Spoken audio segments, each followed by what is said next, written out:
I do get a lot of hate. I have received a lot of backlash. Am I about to expose GOAT? What's up, Busta fam? A lot of people don't know, but sneaker YouTube, it has a really big following. Some of us have over like 1 million subscribers. Since sneaker hype has gone up so much, fakes have also gone up with that. It's actually a very dark blue. You really need to know what you're looking for. Stitching on the inside is correct. A lot of people have their mixed opinions on what I do.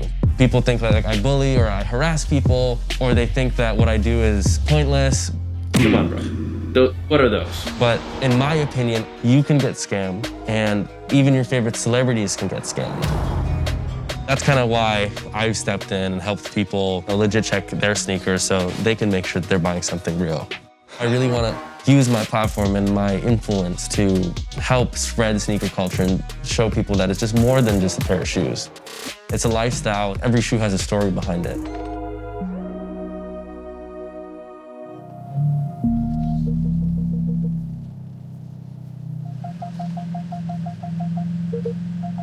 I am Yeezy Busta, and I call out celebrities for wearing fake stuff. I'm a YouTuber, Instagram influencer, I guess.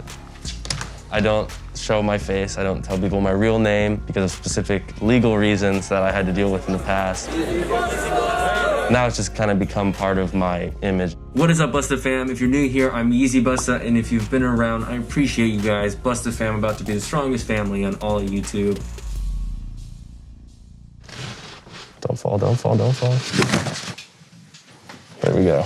This is my first pair of like hype sneakers, my first pair of Yeezys. Still one of my favorite shoes. Pirate Black V1, and there it is, the original, the OG. These were actually the shoes that I did my research on and saved up a bunch of money from my job at Starbucks to be able to afford them. This shoe is a thing that kind of inspired Yeezy Busta and really helped me gain a lot of knowledge about Yeezys. This is definitely the shoe that started it all.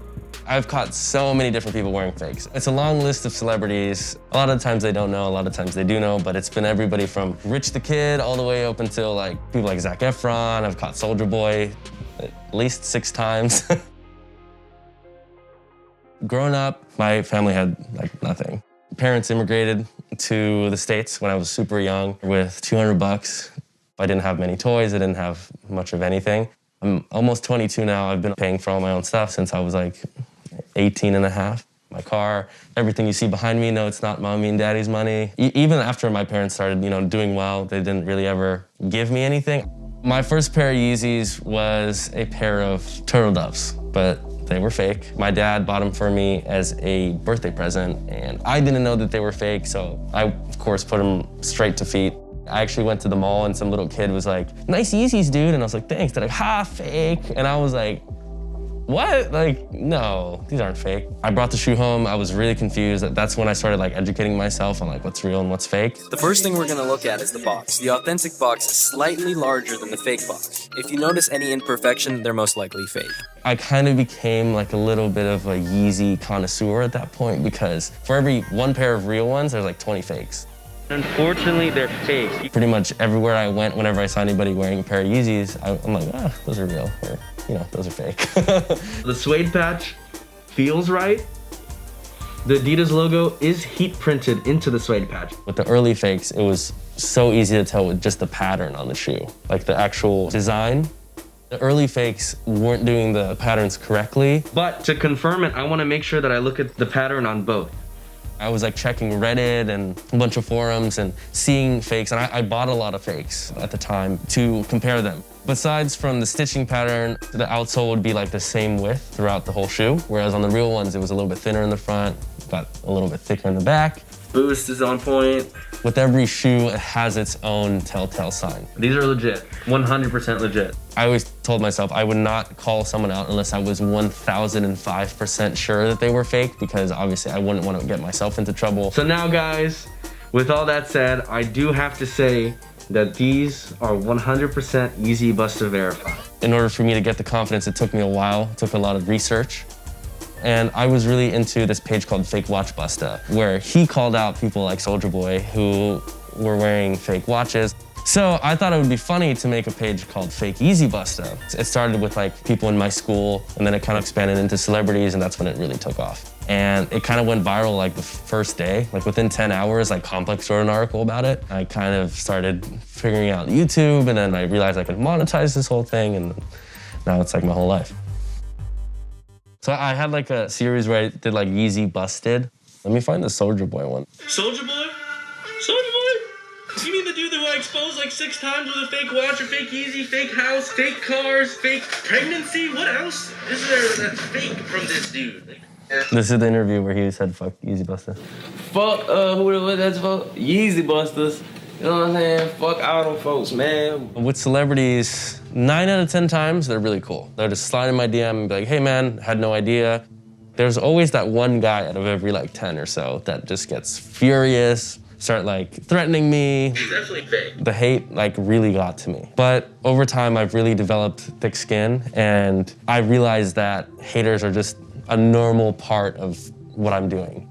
People think that like I bully or I harass people, or they think that what I do is pointless, but a lot of money that's made from fake stuff is circulating in like drugs and sex trafficking. A lot of fake factories use child labor, for example. Because it's illegal, a lot of illegal businesses use it to their advantage. And it made me realize that fake stuff is so much more than just like some random dude wearing a fake pair of shoes. It's like a lot deeper than that. He was wearing fake Yeezys. It's so easy to get the fakes. If you go on Google and you just search the word Yeezy, some good websites pull up, like Stadium Goods is great, GOAT. Oh, like right here. Like this is like on Google Shopping. If you click on it, it'll take us to like this random website. I don't even want to promote these guys, but they're selling these for $97. I guarantee what you get in the mail will not look like this. They have all these sizes from men's US 10, and they have women's US 9. Like, Yeezys don't even come in women's sizes. There's like this whole subculture within sneaker culture that only likes fake stuff. This is Replica Sneakers on Reddit. Essentially, it's just like a forum of like people posting videos saying, hey, I just bought it from this counterfeit website. You guys should buy it too because they're good fakes. Like, look, this is like the factory where they produce the fake cactus plant flea markets. That's like a $1,000 shoe in my size. And, you know, look at them producing all these fakes. By buying a fake, you are contributing to an illegal market. It is illegal to buy fakes. It is illegal to own fakes. It's just not worth it.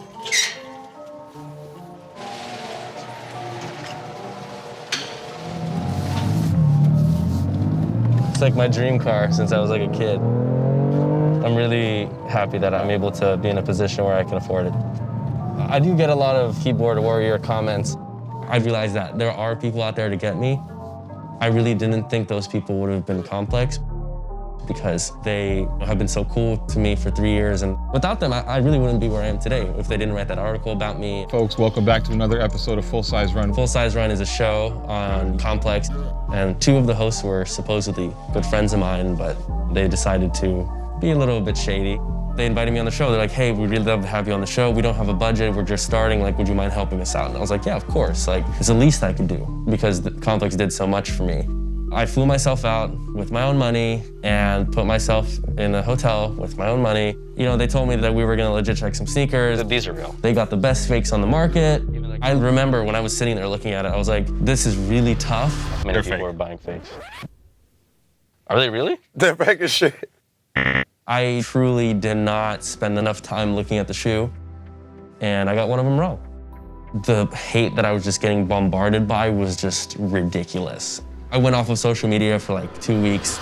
I corrected myself, but the way they edited it just made me look so bad, and they like clearly had an agenda to make me look bad, and my Full Size Run episode has the most views out of all of them, so I know why they did it. They got their clicks. It's really hard to talk about, but it's like, at the end of the day, like, I don't want to make an excuse. I got it wrong. Should have spent more time on it, and I've grown a lot since then. Right now, we are headed to Project Blitz. It is an undisclosed location in LA. Project Blitz is started by my really good friend, Dre. He's like, your OG's OG resellers. Yo, Busta, what's good? Yeah, good to see you here. The stuff here will blow your mind. He's got some like the biggest name shopping here, like Drake, Travis Scott, Kylie Jenner, Tyga, and like pretty much any celebrity you can name has probably been here. So this is kind of where most of the sneakers are held. To actually come here is kind of like a privilege in the sneaker community. So now we're gonna go to the best part of Project Blitz, the vault. The vault just itself, like a tiny portion of this whole warehouse, is worth between $3 to $4 million. There are shoes in here that literally only exist in this room, one of ones. These are the one of one nicknamed Ferrari Red Yeezy 1 sample, actually worn by Kanye. These are around $100,000. The Freddy Krueger Nike SB. Nike actually received a cease and desist from the studio. Nike was actually ordered to burn this shoe. Some employees or whoever was supposed to burn them stole a bunch of hairs. The right shoe has a lot more oil on it. I don't know who took it out of the burning pile, but it's pretty cool to know that this shoe was never supposed to come out. These shoes go for anywhere between $5,000 to $7,000. This is the Space Jam Jordan 11 from the movie Space Jam. Michael Jordan actually wore these in the movie. There's still dirt on them from the baseball scene. This shoe goes for upwards of $250,000. My fans like me to show really rare and exclusive sneakers because to them, to be able to see me hold it is like way different than it is to just see it on like a website or something. And I always do like reviews and stuff like that. Without Complex, I really wouldn't be where I am today if they did build me up to this thing. And I don't think that they shot me down completely. I got back up on my feet. My most recent video that I filmed here, I think has 1.5 million views, which is really cool. My whole intention wasn't to make people feel bad about what they're wearing. My whole intention was, look, you can get scammed, and even your favorite celebrities can get scammed. So be careful. And obviously there's a fun aspect to it. For the most part, I try to make things educational.